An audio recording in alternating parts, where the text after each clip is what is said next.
سکون انسان کا کمال نہیں بلکہ رب کی عطا ہے۔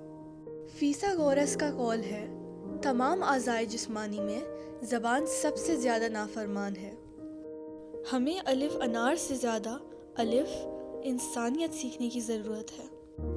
اخلاق اور رویوں کی بدصورتی کا احساس ہمیں اس وقت تک نہیں ہوتا جب تک وہ ہمارے ساتھ نہ بڑھتے جائیں۔ دانائی کی انتہا یہ ہے کہ آدمی خود کو پہچان لے۔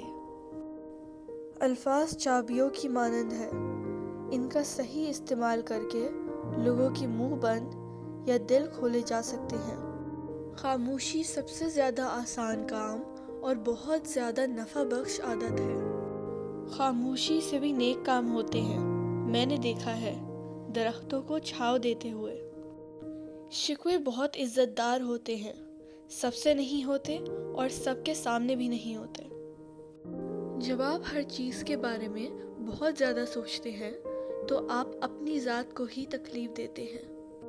اگر تم زندگی کے راستے پر کانٹے چھوڑتے جاؤ گے تو تمہارے پیچھے آنے والی تمہاری نسلیں اسی راستے پر لہو لہان ہو جائیں گی۔ چینی کہاوت ہے، اگر تم سچ میں کسی کی مدد کرنا چاہتے ہو تو اس کو مچھلی دینے کے بجائے مچھلی پکڑنا سکھا دو۔ زبان کی لغزش پاؤں کی لغزش سے بہت زیادہ خطرناک ہے۔ ہر اگنے والی چیز یہ بتاتی ہے کہ انسان جو بیجتا ہے وہی کاٹتا ہے۔ اے میرے دوست، اگر تم سمجھدار ہو تو محبت کے سوا کچھ نہ بیجو۔ آپ نے زندگی سے کچھ نہیں سیکھا اگر آپ سمجھتے ہیں کہ ہر بار آپ ہی ٹھیک تھے۔ دنیا کی تمام اشیاء ضائع ہو جانے کے بعد پھر دستیاب ہو سکتی ہیں، لیکن ضائع شدہ وقت واپس نہیں آ سکتا۔ وقت کی قدر کریں اور اسے کارآمد بنائیں۔ اپنی زندگی میں خود روشنیاں پیدا کرو۔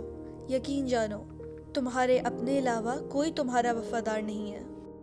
زندگی کا سادہ سا اصول بنا لو، کسی کی مدد کر سکتے ہو تو کر دو اور بدلہ اللہ پاک پر چھوڑ دو۔ اس سے زیادہ نفع کا بزنس نہیں دنیا میں۔ آسانیاں تقسیم کیجیے ورنہ مشکلیں جمع ہو جائیں گی۔